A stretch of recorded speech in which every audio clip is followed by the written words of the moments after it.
आप सभी का अपने परिवार में स्वागत है। दोस्तों, एक नया नोटिफिकेशन जारी हुआ है रेलवे की तरफ से।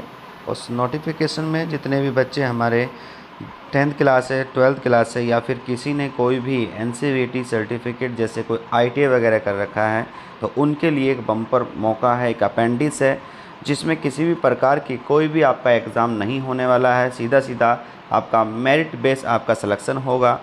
जितने बच्चे अभी जो है ITA कर रहे हैं, वो बच्चे इसमें अपीयर नहीं हो पाएंगे, क्योंकि सिर्फ ये बात, जो बच्चा पास कर चुका है सिर्फ वही इस फॉर्म को फिल कर सकता है। फॉर्म को भरने का जो आपका वे है, जो माध्यम है, वो आपका है बच्चों ऑनलाइन। ऑनलाइन इसमें फॉर्म आप फिल भर कर सकते हैं। साथ के ही साथ में जो अपेंडिक्स है, ये किसके किसके अंतर्गत आती है, तो ये स्किल इंडिया कौशल भारत या कुशल भारत के अंतर्गत आती हैं। दोस्तों, अच्छी खासी वैकेंसी है, लगभग 3500 प्लस वैकेंसी है। तो जितने बच्चे अभी अपना 10th है, 12th है, या फिर कोई भी आपका ITA कर रखी है, तो वो बच्चे इस फॉर्म को ज़रूर भरिएगा।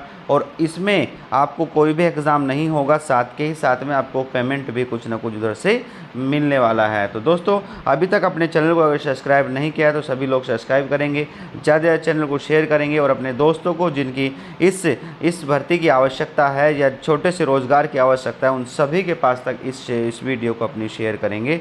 तो दोस्तों, चलिए स्टार्ट करते हैं और इसके बारे में जानते हैं कि आखिर इसमें क्या क्या आप करने वाले, क्या इसका कैसा मोड होने वाला है, आप किस तरीके से कौन कौन सी इसमें फील्ड में आपकी क्या है, आपकी वैकेंसी है, अपेंडिक्स का इसका प्रोसेस क्या है, वो सारी की सारी चीज़ हम यहाँ से जानकर चलेंगे। तो चलिए दोस्तों स्टार्ट करते हैं। सबसे पहले government of India, ministry of railway, ये कहाँ से आ रहा है? ये आपका मिनिस्ट्री ऑफ रेलवे से बात हो रही है यहाँ से, ठीक है जी। मिनिस्ट्री ऑफ रेलवे से बात हो रही है। किधर से बात हो रही है? तो ये आपकी हो रही है आपकी वेस्टर्न रेलवे, ठीक है दोस्तों। तो कहाँ से हो रही है? वेस्टर्न रेलवे से बात हो रही है। किसके अंतर्गत आ रहा है? तो मैंने बताया स्किल इंडिया, स्किल इंडिया कौशल भारत, कौशल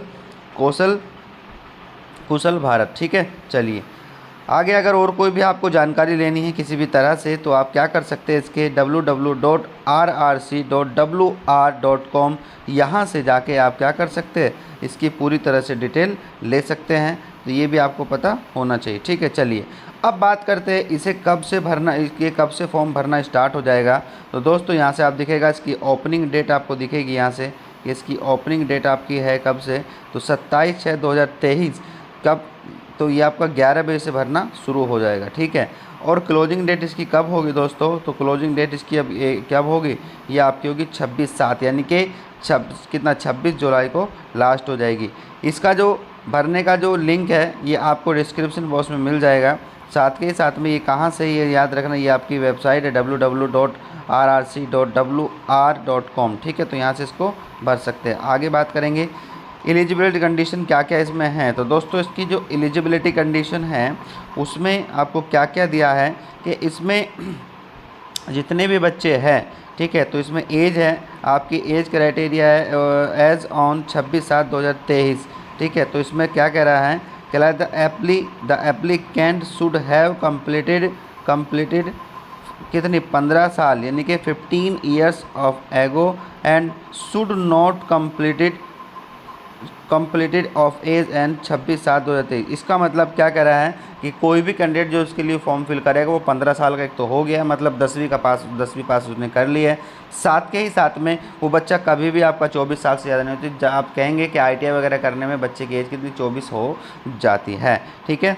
तो अगर आप बात करेंगे, तो अगर इसमें एज रिलैक्सेशन की बात करेंगे, तो SC ST OBC के लिए एज रिलैक्सेशन मिलने वाला है, वो 5 साल का मिलने वाला है। और और in case of SC ST application and 3 years in the case of किसमें, केस ऑफ OBC। तो आप कहेंगे जो SC ST का बच्चा होगा उसे 5 साल का एज रिलैक्सेशन मिलेगा, और जो बच्चा OBC का होगा उसे 3 साल का रिलैक्सेशन मिल जाएगा। अगर कोई क्या है आपके पास में पर्सन विद डिसेबिलिटी PWD, तो उसके लिए आपको 10 साल का रिलैक्सेशन मिल जाएगा। चलिए नेक्स्ट बात करते हैं आगे। यहाँ से आप देखेंगे सारी चीज़ें आपको यहाँ से दिख जाएगी कि आपके कहाँ कौन कौन से फॉर्म कैसे कैसे भरे जाने हैं। एप्लीकेंट शुड बी बोर्न, ठीक है। तो कह रहा है कि मतलब इस क्राइटेरिया है, इस क्राइटेरिया के आसपास से उसका जन्म होना चाहिए, इससे पहले का तो मान्य नहीं हो पाएगा, ठीक है।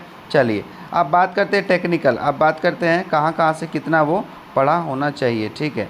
नंबर एक कह रहा है कि एजुकेशन क्वालिफिकेशन मैट्रिकुलेशन या 10वीं, ठीक है, 10वीं इन द कितनी, साथ के साथ में 12वीं सिस्टम, और minimum 50% marks in aggregate from the recognise board, किसी भी ऑर्गेनाइज बोर्ड से आप क्या करो, मिनिमम 50% मार्क्स आपके होने चाहिए, 10वीं और 12वीं आपने कर रखी हो। साथ के साथ में अगर टेक्निकल क्वालिफिकेशन की बात करेंगे तो उसमें ITI सर्टिफिकेट है, जो ITI सर्टिफिकेट है वो कहाँ से एफिलेटेड होना चाहिए, वो NCVT या SCVT से is compulsory in relevant train age under, ठीक है।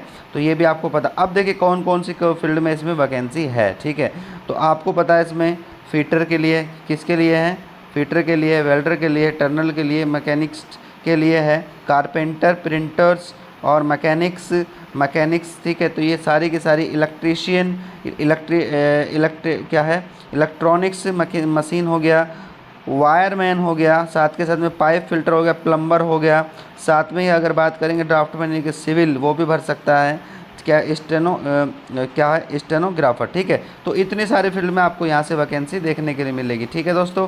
चलिए, किसमें किसी भी प्रकार से कोई भी आपका क्या नहीं होने वाला है, एग्ज़ाम नहीं होने वाला है, ये भी आप अच्छे से यहाँ से समझ के चलेगा। आप सिर्फ इसमें से जो होगा वो आपका सिर्फ क्या होने वाला है, ये आपका मेरिट बेस पे आपका सिलेक्शन होगा। अगर फ़ीस की बात करेंगे तो पहली बात तो 100 रुपये की आपकी फ़ीस होगी, कैसी होगी, 100 रुपये की फ़ीस होगी।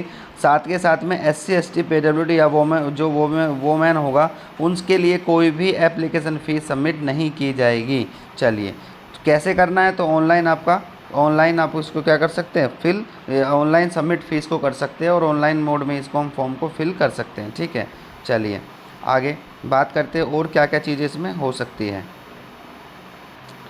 तो दोस्तों यहाँ से अगर हम बात करेंगे तो सारी चीज़ें मैं आपको सिर्फ ये बताना चाह रहा हूँ कि देखिए यहाँ से क्या है, द एप्लीकेंट, ये वाला इम्पोर्टेंट पॉइंट है, इसको समझ लीजिएगा, ये वाला इम्पोर्टेंट पॉइंट है, इसको आप अच्छे से समझ लीजिएगा, ठीक है।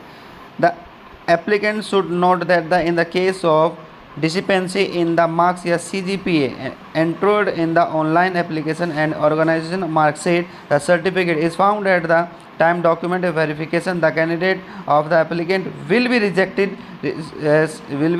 ठीक है। तो ये भी आपको पता होना चाहिए, मतलब कुल मिला के बच्चा पूरी तरह से, बच्चा चाहे वो 10वीं हो, 12वीं हो, चाहे तो वो आपका कैसा हो, वो आपका ITI हो, वो बच्चा पूरी तरह से अपना क्या है, वो उसको कंप्लीट पास कर गया। अगर अपीयरिंग में बच्चा है या किसी प्रकार से उसका कोई भी ग्रेस या कुछ भी चल रहा है तो, या कोई प्रॉब्लम डॉक्यूमेंट में, तो उसको क्या हो जाएगा, उसको रिजेक्ट कर दिया जाएगा। फॉर्म के टाइम पे भी अगर फॉर्म भरा गया तो आपका डॉक्यूमेंट वेरिफिकेशन पे क्या हो जाएगा, वो रिजेक्ट आपका क्या होगा, वो सीट रिजेक्ट कर दी जाएगी, क्योंकि उसमें बोला गया है कि फॉर्म भरने से पहले आपका 10th 12th और क्या होना चाहिए, आपकी जो आपकी ITI है वो पास हो जानी चाहिए।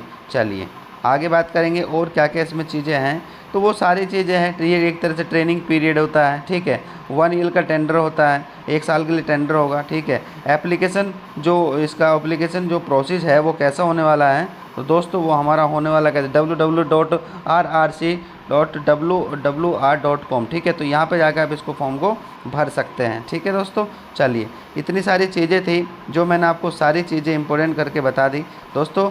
अब आप क्या करेंगे, एक बार जाइएगा और इस फॉर्म को क्या कर लेगा, आप कंप्लीट करके फॉर्म फिल कर लीजिएगा और फटाफट जल्दी से अपना क्या करेंगे, वेस्टर्न रेलवे के अंदर जाके 1 साल के अपेंडिक्स अच्छे से करिए। वहाँ से आपको क्या होगा, पैसा भी वो आपको देंगे और अच्छे से आपकी तैयारी भी हो जाएगी। तो चलिए दोस्तों, मिलते हैं फिर अगली क्लास में हम लोग एक नई वैकेंसी के साथ में, और अच्छे से जाइए फटाफट फॉर्म को ये फिल कर दीजिए। ओके बच्चों, मिलते हैं अगली क्लास में, तब तक के लिए बाय बाय, टेक केयर। और अभी तक जितने बच्चों ने भी अपने चैनल को सब्सक्राइब नहीं किया है तो अपने चैनल को सब्सक्राइब करिए और हर एक बच्चे के पास में अपनी ये जो वीडियो है उसको पहुँचाइए, ताकि बच्चे ज़्यादा से ज़्यादा इसको, जो ज़रूरतमंद हैं उनको ये चीज़ें पता लग पाए। तो ठीक है बच्चों, थैंक यू सो मच।